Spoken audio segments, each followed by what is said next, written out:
El tardocastrismo, como todo sistema en fase terminal, conserva la capacidad de producir torquemadas en ambas orillas, prestos a expedir hago constar de buen comportamiento al resto de los cubanos, según su totalitario afán de ver y entender la vida y la crisis política de Cuba. No hay peor torquemada que un recién converso y la culpa que anida en muchos por su participación y o silencio en las tareas de la revolución castrista los lleva a posiciones maximalistas que pretenden descalificar al resto de cubanos con ideas diferentes sobre el pasado, el presente angustioso y el futuro de la nación. Los Torquemadas Verde Oliva y sus homólogos emigrados comparten radicalidad, emoción y pasión gedosiana, de signo político contrario, pero igual de empequeñecedoras porque no persiguen el bien de Cuba, sino la persecución del diferente, al que consideran descarriado, débil y nunca suficientemente patriota y vertical frente al enemigo.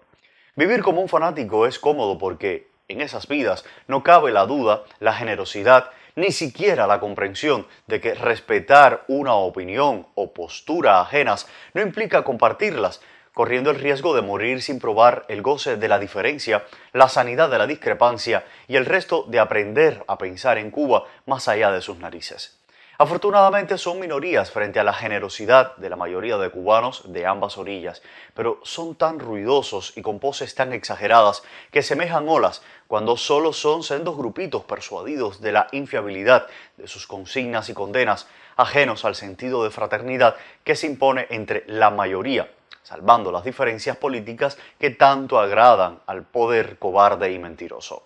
Cuando un compatriota agrede a otro por causas políticas, hay fiesta en el Palacio de la Revolución, el más común y reiterado divisor de cubanos. Sus víctimas, de una manera u otra, pues aún lejos de La Habana y con buen nivel de vida, la mayoría de los emigrados tiene uno o más rehenes que quedaron atrapados en la maldición del agua por todas partes.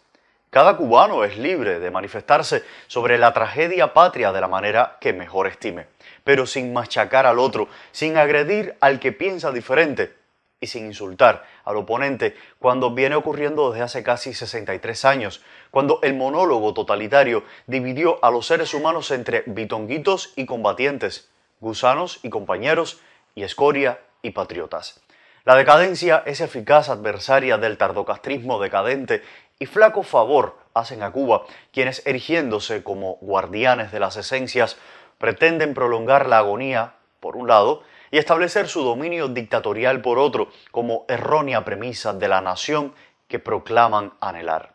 Desgraciada nación cuyo gobierno y oponentes pretenden sustentar sus acciones en la lapidación del adversario, en la aniquilación del diferente, y en la certeza totalitaria de dividir a los cubanos entre buenos y malos en función de vehemencia a favor o en contra de sí mismos. La intransigencia y el estruendo son atributos de la dictadura, pero que aspirantes a demócratas afloren su inconsistente comunista en sus pronunciamientos anticomunistas revela su incultura política y su escasa generosidad,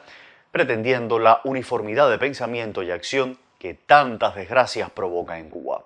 Un cubano no es mejor que otro por su grado de fervor político e incondicionalidad a la causa que defiende, sino por su capacidad de apostar por una nación que anteponga el pluralismo al maniqueo discurso de buenos y malos con que el castrismo secuestró a Cuba.